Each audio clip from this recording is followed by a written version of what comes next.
രസകരമായ stand up performance from Sangeet Ram.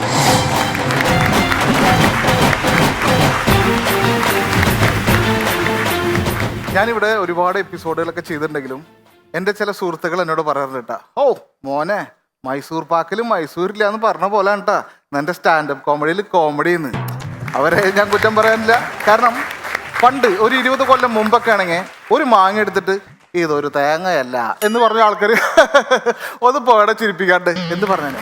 പക്ഷെ ഇപ്പൊ അത് പറയാൻ നടക്കുന്നില്ല. ഒന്ന് പോയടാ വെറുതെ വെറുപ്പിക്കാണ്ട് എന്നാണ് പറയുന്നത്. ഇപ്പൊ നമ്മുടെ അയൽ സംസ്ഥാനമായ കർണാടകയിൽ കുടിക്കാൻ കൂടി വെള്ളമില്ലാത്തൊരു അവസ്ഥ വന്നു. തുള്ളി വെള്ളമില്ല. പക്ഷെ അവിടെ വേറൊരു മാറ്റം സംഭവിച്ചു. അവിടെ പാലിന് കട്ടി കൂടി. അപ്പൊ ഒന്ന് ചെയ്യുമ്പോൾ മറ്റൊന്നിന് വളമാവുന്നുണ്ട്. പക്ഷെ കോമഡി ചീഞ്ഞ അങ്ങനെയല്ല, ഒന്ന് ചീഞ്ഞാണല്ലോ അറ്റം വരെ ചെയ്യും. ഇപ്പൊ നമ്മുടെ നാട്ടില് ആസ്ഥാന ഗായകന്മാരുണ്ടാവുമല്ലോ, അതുപോലെ ആസ്ഥാന കോമഡിയന്മാരുണ്ടാവും. അങ്ങനെ ഒരാളോട് ഞാൻ ഇവിടെ പറയാൻ വേണ്ടിയിട്ട് ഒരു കോമഡി ചോദിച്ചു. അപ്പൊ പുള്ളി പറഞ്ഞെന്ന കോമഡിയാണ് ഇനി ഞാൻ പറയാൻ പോകുന്നത്. പുള്ളി പറഞ്ഞു, ബോംബ് വെച്ച് കഴിഞ്ഞാൽ അത് എപ്പോൾ പൊട്ടുമെന്ന് നമുക്ക് എങ്ങനെ മനസ്സിലാവും? നിങ്ങൾക്കറിയോ? അറിയുന്നു പറയണ്ട, ഞാൻ പറയാം. അപ്പൊ ഞാൻ പറഞ്ഞു എനിക്കറിയില്ല. അപ്പൊ പുള്ളി പറയാണ്, ഒരു 10 മിനിറ്റ് കഴിഞ്ഞാൽ ടഫോ എന്ന ഒച്ചയോടുകൂടി അത് പൊട്ടും. അപ്പൊ നമുക്ക് മനസ്സിലാക്കാം ബോംബ് വെച്ചത് പൊട്ടുമെന്ന്. ഈ കോമഡി കൊണ്ട് ഞാൻ ഇവിടെ വന്ന് എന്ത് ചെയ്യാനാണ്? ഇതുകൊണ്ടാണ് പറയുന്നത് തമാശ ഉണ്ടാക്കാന്ന് പറഞ്ഞു കഴിഞ്ഞാൽ ഉത്സയുടെ മഞ്ഞ പൊട്ടാതെ എടുത്ത് കഴിക്കുന്ന പോലെ ഒരു പ്രതിഭാസമാണ് എന്ന്. എൻ്റെ കോമഡി പുരോഗമിപ്പിക്കാൻ വേണ്ടിയിട്ട് എൻ്റെ സുഹൃത്ത് മനോജ് ഇംഗ്ലീഷ് മീഡിയം, യെസ്, അവന് ഒരുപാടൊന്നും ഇംഗ്ലീഷ് അറിയില്ല, ഒരു മീഡിയം ലെവലേ അറിയുള്ളൂ. അവൻ്റെ ഒരു സമാധാനം എന്ന് പറയുന്നത് എനിക്കും മെസ്സിക്കും ഒന്നും ഇംഗ്ലീഷ് അറിയില്ല എന്നുള്ളതാണ്. അപ്പോൾ ഇവൻ എന്നെ വിളിച്ചിട്ട് പറഞ്ഞു, എടാ എൻ്റെ ഒരു ചങ്ക് ബ്രോ ഉണ്ട്, ഒരു അപ്പൂപ്പൻ, പുള്ളിക്കാരന് അത്യാവശ്യം കൗണ്ടറൊക്കെ അറിയാം. പുള്ളി വന്ന് സംസാരിച്ച് കഴിഞ്ഞാൽ നിനക്ക് എന്തെങ്കിലും കിട്ടും, നീ എൻ്റെ വീട്ടിലേക്ക് വായോന്ന്. അങ്ങനെ ഇവൻ പറഞ്ഞത് കേട്ടിട്ട് ഞാൻ എൻ്റെ വീട്ടിൽ പോലും പറയാതെ ഇവൻ്റെ വീട്ടിലേക്ക് പോയി. വീട്ടിൽ പോലും പറയാതെ പോയി കഴിഞ്ഞാൽ എന്നെ അന്വേഷിക്കില്ലേ എന്ന് നിങ്ങൾക്ക് തോന്നാം. ഒരാളും അന്വേഷിക്കില്ല. പക്ഷെ 10-500 വീട്ടിൽ കാണാതായി കഴിഞ്ഞാൽ ആദ്യം അന്വേഷിക്കുന്നത് എന്നെ ആയിരിക്കും. അങ്ങനെ ഞാൻ ഇവൻ്റെ വീട്ടിൽ പോയി, നാട്ടിലിറങ്ങി, ബസ് ഇറങ്ങിയപ്പോൾ ഇവനെ വിളിച്ചപ്പോൾ ഫോൺ എടുക്കുന്നില്ല. ടെൻഷനായി. ഇവന് വിശ്വസിക്കാൻ പറ്റില്ല. കാരണം പണ്ട് ക്യാരം ബോർഡ് കളിക്കാൻ വിളിച്ചപ്പോൾ നീ ഗ്രൗണ്ടിലേക്ക് വിട്ടോ, ഞാൻ ഷൂസ് ഇട്ട് വരാം എന്ന് പറഞ്ഞ് ഓടിപ്പോയാനാണ് ഇവൻ. മാത്രമല്ല ഇവന് ഞാൻ രാത്രി മെസ്സേജ് അയക്കുന്നത്, ഇപ്പോൾ രാവിലെ മോർണിംഗ് മെസ്സേജ് അയച്ചു വിചാരിക്കാം, ഗുഡ് നൈറ്റ് എന്ന് പറഞ്ഞിട്ടാണ് ഇവന് മെസ്സേജ് അയക്കുക. കാരണം നമ്മുടെ മെസ്സേജ് തുറന്നു നോക്കുമ്പോൾ പാതിരയാവും. അങ്ങനെ ഒരുത്തനാണ് ഇവൻ. അങ്ങനെ രണ്ടാമത് വിളിച്ചപ്പോൾ ഇവൻ ഫോൺ എടുത്തു. ഈ ഫോൺ എടുത്തിട്ട് പറഞ്ഞു 10 മിനിറ്റിനുള്ളിൽ വരാമെന്ന്. സുഹൃത്തുക്കളെ, ഞാനൊരു കാര്യം പറയാം. പാർട്ടി വിട്ടുപോയ ആൾ തിരിച്ച് പാർട്ടിയിലേക്ക് തന്നെ വരും എന്ന് പറഞ്ഞാൽ നിങ്ങൾ വിശ്വസിച്ചോ? പക്ഷെ 10 മിനിറ്റിനുള്ളിൽ വരും എന്ന് പറഞ്ഞാൽ ഒരുത്തനും വിശ്വസിക്കരുത്, അവൻ വരില്ല. അങ്ങനെ ഇവനും കാത്ത് ഞാനവിടെ നിന്നു. കാരണം എന്താ പറയുക, ഒരു അരമണിക്കൂറോളം ഇവനെയും കാത്ത് ഞാൻ ഭീമൻ്റെ ഒക്കെ നിൽക്കുന്ന പോലെ ആ ബസ് സ്റ്റോപ്പിൽ നിന്നു. പക്ഷെ എനിക്കൊരു ഗുണം ഉണ്ടായത് എന്താണെന്ന് വെച്ചാൽ വേറൊരു ചേട്ടനും കൂടി അവിടെ നിന്നായിരുന്നു. പുള്ളിയെ കണ്ടാൽ അറിയാം പുള്ളിയാണ് ആ നിയോജക മണ്ഡലത്തിലെ MP എന്ന്. MP മീൻസ് മണിയമ്പ്ര പുരുഷോത്തമനല്ല, മദ്യപാനി. അപ്പൊ പുള്ളിയുടെ നിപ്പ് കണ്ടാൽ പുള്ളി ഒരു മുണ്ട് എടുത്തിട്ടുണ്ട്. ഈ മുണ്ട് എന്തിനു വേണ്ടിയാണോ ഉടുത്തിരിക്കുന്നത് ആ ഉപയോഗം മാത്രം നടന്നിട്ടില്ല. ആ ഒരു സീൻ ആലോചിച്ച് കഴിഞ്ഞാൽ മറക്കുമോ മനുഷ്യനുള്ള കാലം. പുള്ളി ഒരു ബീഡി വലിക്കുന്നുണ്ട്. ഈ ബീഡിയുടെ മുകളിലാണ് പുള്ളി നിൽക്കുന്നത് തന്നെ. ഒരു ബീഡി അങ്ങോട്ട് വലിക്കുമ്പോൾ 20 ചുമ അങ്ങോട്ട് ചുമക്കും. അങ്ങനെ ഞങ്ങൾ വർത്തമാനം പറഞ്ഞ് നിൽക്കുമ്പോൾ ഒരു KSRTC ബസ് എന്ന് പറഞ്ഞ് ഇടിച്ചില്ല നിലക്കാട് പോയി. അപ്പോൾ പുള്ളി പറഞ്ഞു അത് കല്യാണ വണ്ടിയാ. അപ്പം ഞാൻ പറഞ്ഞു അല്ല, അത് KSRTC ബസ്സാണ്. അതെ, അത് തന്നെ കല്യാണ വണ്ടി. ഞാൻ പറഞ്ഞു അതെങ്ങനെ KSRTC അല്ലേ? അതെ, അവനവൻ്റെ അമ്മയെ കെട്ടിക്കാൻ പോലെ നാറിയെന്ന്. അങ്ങനെ വർത്താനം പറഞ്ഞുകൊണ്ടിരിക്കുമ്പോൾ ഇവൻ വന്നു. ഇവൻ വന്നിട്ട് പറഞ്ഞു വാ നമുക്ക് ആ അപ്പൂപ്പൻ്റെ വീട്ടിൽ പോവാന്ന്. അങ്ങനെ ഈ അപ്പൂപ്പൻ്റെ വീട്ടിൽ പോയി. പടിപ്പുരയെന്ന് നോക്കിയാൽ കാണാം കേട്ടോ, ആ അപ്പൂപ്പനെ അമ്മൂമ്മ അവിടെ ഇരിക്കുന്നുണ്ട്. പടിപ്പുര കിടന്ന് ഞാൻ ഈ അമ്മൂമ്മേനെ ഒന്ന് നോക്കി. അമ്മൂമ്മയുടെ ഫേസ് എന്ന് അറിയാം ഈ തള്ളക്ക് ഞാൻ വന്നത് അവിടെ ഇഷ്ടമായിട്ടില്ല. അങ്ങനെ ചെന്നിട്ട് ഇവൻ എന്നെ പരിചയപ്പെടുത്തി. ഇവൻ എൻ്റെ ഫ്രണ്ടാണ്, ഷെഫാണ്. അപ്പം അപ്പൂപ്പ പറഞ്ഞു ഷെഫ് എന്ന് പറയുമ്പോൾ നമ്മുടെ അല്ല, അതൊരു ജോലിയാണ്. ഷെഫ് എന്ന് പറഞ്ഞാൽ പാചക വിദഗ്ധൻ. ഓ, പാചക വിദഗ്ധൻ. പക്ഷെ വേഷഭൂഷാദികൾ കണ്ടു കഴിഞ്ഞാൽ ഷെഫാന്ന് പറയില്ല കേട്ടോ. അപ്പൊ ഇവൻ പറയാണ് അതിവൻ ഉണ്ടാക്കിയത് കഴിച്ചാലും പറയില്ല ഇവൻ ഷെഫാണെന്ന്. കൂടെ നടന്ന് കുഴി പറിക്കാന്ന് പറയില്ലേ, അത് ഇവനാണ്. അപ്പൊ ഞാൻ എന്ത് ചെയ്തു, ഞാനും എന്തെങ്കിലുമൊക്കെ പറയണല്ലോ. ഞാനവിടെ ചുറ്റും നോക്കിയപ്പോൾ അവിടെ ഒരു പട്ടിക്കൂട് 2 പട്ടികളുണ്ടായിരുന്നു. അപ്പൊ ഞാനും അടിച്ചു, അപ്പൂപ്പ പട്ടിയൊക്കെ ഉണ്ടല്ലോ, നല്ല വലിയ മുഴുത്ത പട്ടിയാണല്ലോ. അത് പുള്ളിക്കാരന് ഇഷ്ടമായി. പക്ഷെ പുള്ളിക്കാരൻ 5 മിനിറ്റ് ഗ്യാപ്പിലാണ് എനിക്ക് റിപ്ലൈ തന്നത്. ആദ്യം പുള്ളി എന്നെ നോക്കിയിട്ട് എന്നൊരു തുപ്പ് തുപ്പിയതിന് ശേഷമാണ് മറുപടി തന്നത്. പുള്ളി പറഞ്ഞു അത് നല്ല മുഴുത്ത ഇനം ഒരു പട്ടിയാ. അപ്പൊ ഞാൻ ചോദിച്ചു ഏതാ സാധനം? അത് ജർമ്മൻ ഷിപ്പ്യാർഡ്. വീണ്ടും ഞാൻ അടുത്ത നമ്പറിന് വേണ്ടി ഒന്ന് അന്വേഷിച്ചു. അതിന്റെ ഗ്യാപ്പിൽ ഞാൻ ഈ അമ്മൂമ്മ നോക്കിയപ്പോൾ അമ്മൂമ്മ കലിപ്പിടാ. അപ്പൊ ഞാൻ വീണ്ടും ചോദിച്ചു ആ ഫോട്ടോയിലൊക്കെ നിങ്ങളുടെ ബന്ധുക്കാരായിരിക്കുമല്ലോ, നല്ല ഫോട്ടോ, നല്ല ജീവനുള്ള ഫോട്ടോ പോലെ ഉണ്ട് എന്ന് പറഞ്ഞു. അതിന് അമ്മൂമ്മ പറയാ അതൊക്കെ ജീവനുള്ളപ്പോൾ എടുത്തന്നെ മോനെ. അപ്പൊ അപ്പൂപ്പൻ സ്നേഹത്തിന്റെ പേരിൽ എന്നോട് ചോദിച്ചു മോനെ നിങ്ങൾ വരുമ്പോ വല്ലതും കഴിച്ചിട്ടാണോ വന്നത്? അതിന് ഞങ്ങളല്ലേ ഡയലോഗ് പറയണ്ട്. അതിന് അമ്മൂമ്മ പറയണേ ഇവരൊക്കെ കഴിച്ചിട്ട് തന്നെ വന്നിട്ടുണ്ടാവും, അല്ലാണ്ട് ഇവർക്ക് എന്താ പണിയെന്ന്. വീണ്ടും അപ്പൂപ്പനൊരു ഓപ്ഷൻ വെച്ചു, വല്ല ചായയോ കാപ്പിയോ എടുക്കണോ? അതിന് ഈ അമ്മൂമ്മേന്റെ ഡയലോഗ് പറയണ് പാലില്ല ഒക്കെ ഒഴിച്ചു. അതോടുകൂടി എനിക്ക് മനസ്സിലായി ഈ ഒഴിച്ച വീട്ടിൽ നിന്ന് കഴിഞ്ഞാൽ ഈ അമ്മൂമ്മ ഉറഞ്ഞു തുള്ളണം നമ്മൾ കണ്ടുവരും. അങ്ങനെ യൂട്ടനടിച്ച് തിരിഞ്ഞു നോക്കുമ്പോൾ മനോജ് ഇംഗ്ലീഷ് മീഡിയം മുന്നേ പോയിരിക്കണു. അവസാനം പട്ടിയെ തുറന്നു വിടുന്നതിനൊക്കെ മുന്നേ പട്ടി ചന്തയ്ക്ക് പോയ പോലെ ഞാനും തിരിച്ചു വന്നു. എൻ്റെ ഒരു അഭിപ്രായത്തിൽ ഞാനൊരു കാര്യം പറയാം, ഈ നാട്ടിലൊരാളും നല്ലവരില്ല. ഇനി ആദ്യമായിട്ട് ഞാനാണ് നന്നാവാന്ന് വിചാരിച്ചു കഴിഞ്ഞാൽ എൻ്റെ കുടുംബക്കാർക്ക് ചീത്ത വരാ. അതുകൊണ്ടാണ് ഞാൻ നന്നാവാത്തത്. ഓക്കെ, അപ്പൊ എല്ലാവർക്കും വിഷു ഓൾ ദ ബെസ്റ്റ്.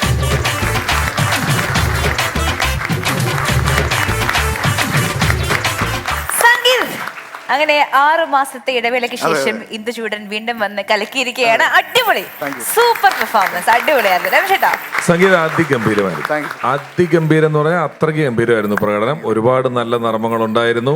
എനിക്ക് ആ ഒരു വീട്ടിൽ ചെന്ന് കയറിയിട്ട് ഇങ്ങനെ പരിഹാസങ്ങളുടെ ഒരു നിര ഇങ്ങനെ വണ്ണായിട്ട് വന്നോണ്ടിരുന്ന സ്ഥലമൊക്കെ ഗംഭീരം. ഇവരൊക്കെ ചിരിച്ചു പറയുമായിരുന്നു. അത്ര നല്ല പ്രകടനമായിരുന്നു. നന്നായിരുന്നു, എനിക്ക് ഇഷ്ടപ്പെട്ടു എല്ലാ കോമഡികളും. Good job, all the best. സംഗീതം അടിപൊളിയായിരുന്നു കേട്ടോ. സീരിയസ്ലി ഒരുപാട് നല്ല തമാശകൾ, ഒത്തിരി ചിരിച്ചു. Keep it up and well done, super. Happy Vishu. Freedom on wheels എന്ന കൂട്ടായ്മയിലെ കലാകാരന്മാരാണ് നമ്മോടൊപ്പം വേദിയിലുള്ളത്. അതിൽ നമ്മുടെ ജോമറ്റ് ഇതിനു മുമ്പ് സ്റ്റാൻഡപ്പ് കോമഡി നമ്മുടെ വേദിയിൽ അവതരിപ്പിച്ചിട്ടുണ്ട്. അപ്പോൾ സ്വാഗതം എല്ലാവർക്കും. ഒരു 12 വർഷമായി ഇതുപോലെ വീൽ ചെയറിലിരിക്കുന്നവരെ കൂട്ടിയിട്ട് സംഗമങ്ങൾ നടക്കുന്നു. ആ സംഗമങ്ങളിൽ ഇതുപോലെ കഴിവുള്ള കലാകാരന്മാർ ചിലപ്പോൾ വന്ന് പാട്ട് പാടാറുണ്ട്. അങ്ങനെ ഒരു യാദൃശികമായിട്ടൊരു പാട്ട് കേട്ടപ്പോഴാണ് ഇതുപോലുള്ള കലാകാരന്മാരുണ്ടെന്ന് മനസ്സിലായത്. അപ്പോൾ തീർച്ചയായിട്ടും നമ്മളവരെ പുറം ലോകത്ത് എത്തിക്കുക, അല്ലെങ്കിൽ മുഖ്യധാരയ്ക്ക് എത്തിക്കുക എന്നുള്ള ഒരൊറ്റ ചിന്ത ഉണ്ടായിരുന്നുള്ളൂ. അവിടുന്ന് ആ 12 വർഷത്തോളം തുടങ്ങിയതാണ് ഇന്ന് ഈ വേദി. 500 വേദികൾ കഴിഞ്ഞു ഫ്രീഡം ഓൺ വീൽസ് ഈ സംഘടന ഗാനമേള ട്രൂപ്പായിട്ടും നാടകമായിട്ടും. കൂടാതെ ഇന്ത്യയിലെ ആദ്യത്തെ വീൽ ചെയർ നാടകം ഛായ എന്ന് പറഞ്ഞിട്ടൊരു നാടകം, ഇന്ത്യയിൽ തന്നെ ആദ്യത്തെ വീൽ ചെയർ നാടകം സുവർണ ടീച്ചേഴ്സിൻ്റെ കീഴിൽ ഞങ്ങളാണ് വേദിയിൽ എത്തിച്ചത്.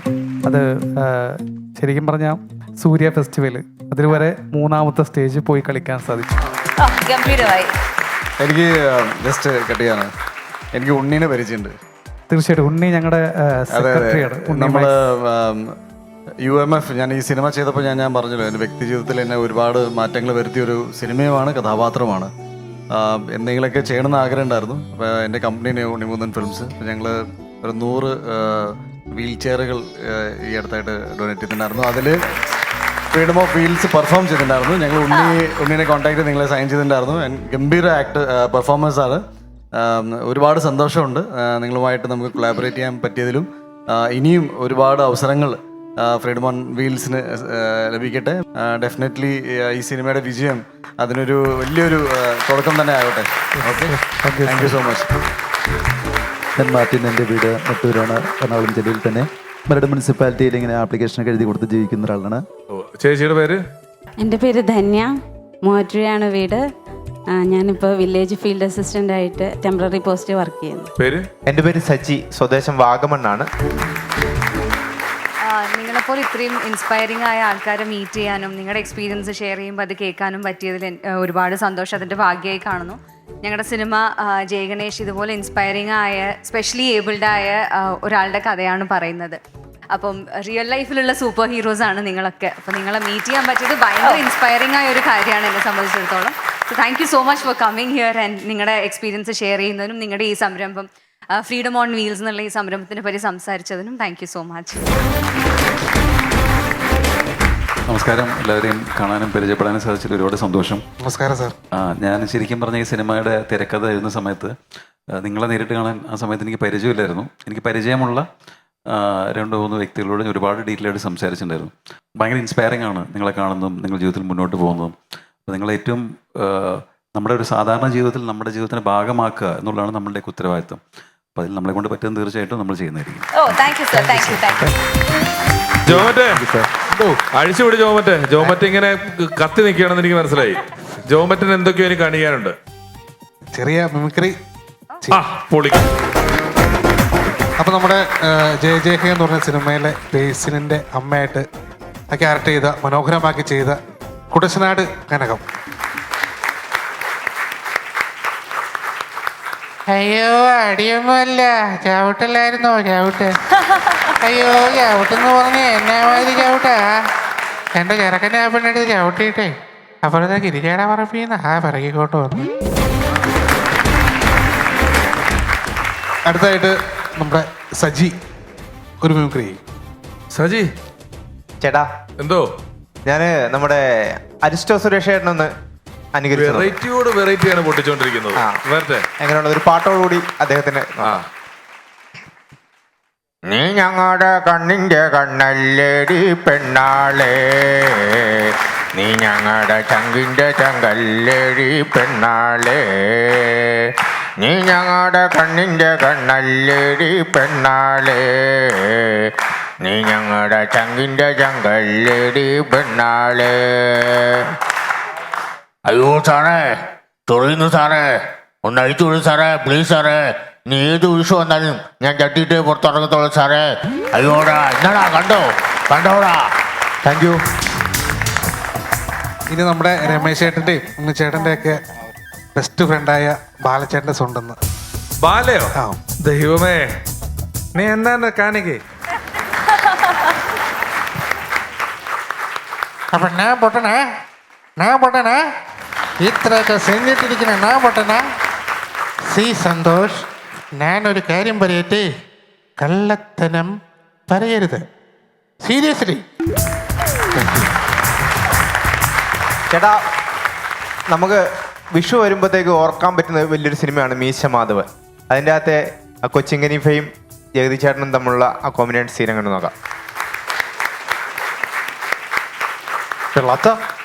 പിള്ളേർക്ക് കടച്ചത് കുറച്ച് എത്ര കടച്ചോ? വാ കാണിച്ചു തരാം. കൊണ്ടുവന്നിട്ടുണ്ടോ? അതിന് വലിയ ഭാരമൊന്നും ഇല്ലല്ലോ. കേസ് കൊടുക്കണം പിള്ളച്ച. അതിന് നാട്ടിൽ പോലീസ് നിയമമൊന്നുമില്ലേ? തിരുവനന്തപുരത്തേക്ക് വിളിച്ചു ചോദിച്ചാലോ? Thank you. അപ്പൊ നമ്മുടെ ഒരു പിന്നണി ഗായകൻ ജാസിർ സാറിന്റെ ശബ്ദം ഒന്ന് അങ്ങനെ ഇരിക്കാം. അഴകാലില മഞ്ഞച്ചരടില് പൂത്താലി, മഴവില്ലിൻ കസവുലയും മുകിൽ പുടവ ചുറ്റി, കുന്നിമണിക്കൊല്ലു സണിഞ്ഞ് വയൽ കിളി വരവായി, കുറുനീല പടർപ്പിനുള്ളിൽ കുളിർമൊഴി ഒഴുകി, ഏഴഴകായി എൻ കനവിൻ ചെമ്മേ നിന്നാണം, പൊൻകനവിൻ താഴ്വരയിൽ ചെമ്പകപ്പൂമഴ. അടുത്തതായിട്ട് നമുക്ക് നമ്മുടെ ഈ അടുത്ത കാലത്ത് നമ്മളെ വിട്ടുപിരിഞ്ഞ നമ്മുടെ വലിയൊരു നേതാവ് ഉമ്മൻചാണ്ടി സാറിനെ അങ്ങനെ നോക്കാം.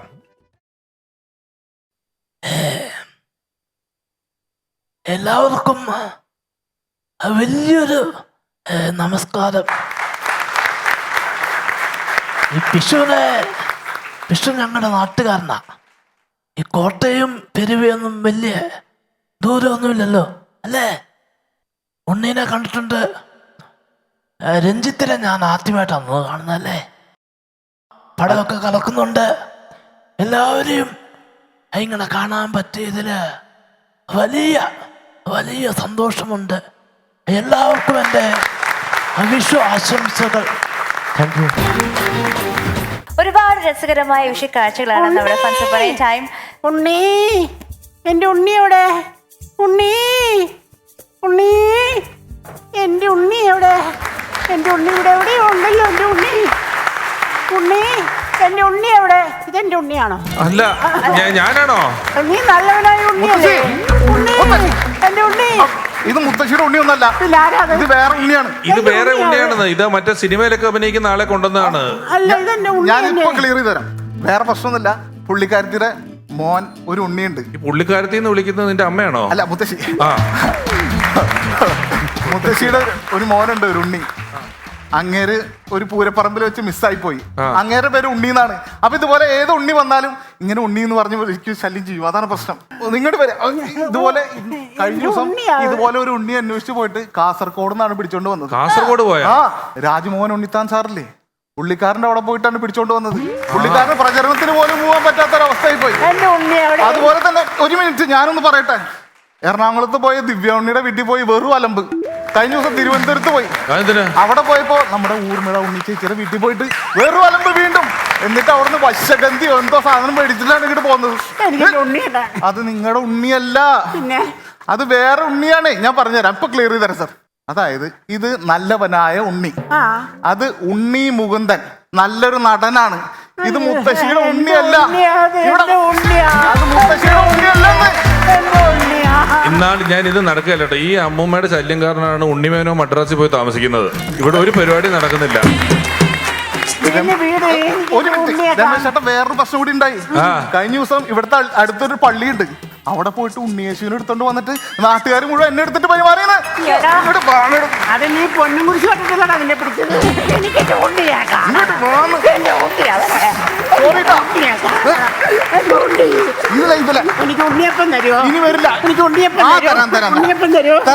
എനിക്ക് പരിചയമുള്ള മുത്തശ്ശി അത്. പിന്നെ ഉണ്ണിമൂന്നനൊക്കെ ഉണ്ണി കളഞ്ഞിട്ട് വെള്ളയല്ലേ തിന്നുന്നേ. പുള്ളിക്കാരത്തി വെള്ള കളഞ്ഞിട്ട് ഉണ്ണി മാത്രമേ തിന്നുള്ളൂ മുട്ടയുടെ. വിഷു ആഘോഷങ്ങൾക്ക് എന്റെ ഉണ്ണി, എന്റെ ഉണ്ണി അവിടെ, ഉണ്ണി, എന്റെ ഉണ്ണി. പോടാ, ഇവിടെ ഉണ്ണി.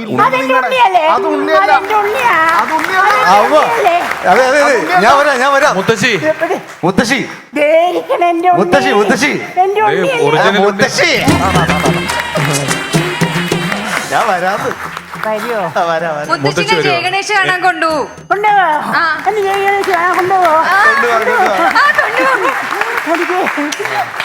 ഉണ്ണിയപ്പം മേടിച്ചു തന്നെ. എനിക്ക് സിനിമകളൊക്കെ ഞാൻ കണ്ടിട്ടുണ്ട്. ഉണ്ണികളെ ഒരു കഥ പറയാം. മുഹമ്മദ് അസോസിയേറ്റ്. അതിനകത്തൊന്നും പുള്ളി ഇല്ലല്ലോ. അതെന്റെ കുഴപ്പമല്ലല്ലോ.